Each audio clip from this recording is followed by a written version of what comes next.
Gardener's World presenter Monty Don, 66, has come under fire, a social media user, for his back of the campaign to eradicate peat from garden compost. The Japanese Gardens host was accused by the Twitter of pushing for change as he can afford to pay for a more environmentally friendly but expensive alternative, which may prove to be an obstacle to those on lower incomes.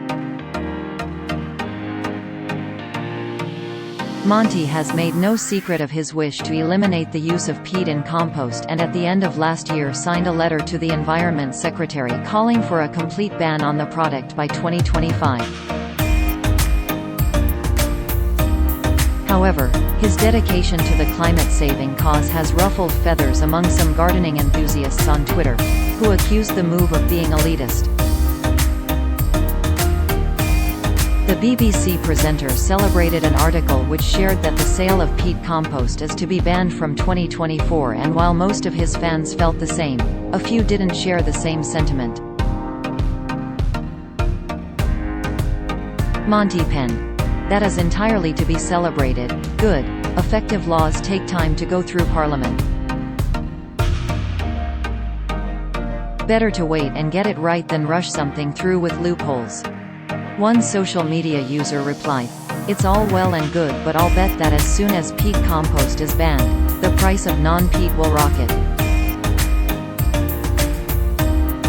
He went on to add that any more expensive alternative to peat-free compost may pose a problem to gardeners who cannot afford it. "What about people on benefits trying to establish a garden from scratch?" he asked. "It's okay for TV stars to push for change, they can afford whatever alternative." Monty quickly explained, "If there is no peat compost available, the market will dictate prices. Non-peat is not a luxury but an essential part of action against climate change and protecting the environment, for rich, poor, expert or novice. Everyone, everywhere benefits," he finished. However, still unhappy with the gardening expert's answer, the Twitter user remained convinced that he had a better answer to helping solve the climate crisis other than banning compost containing peat. "If there's no other compost available, how can the market dictate the price? Why not campaign against foreign countries belching out CO2 gases?"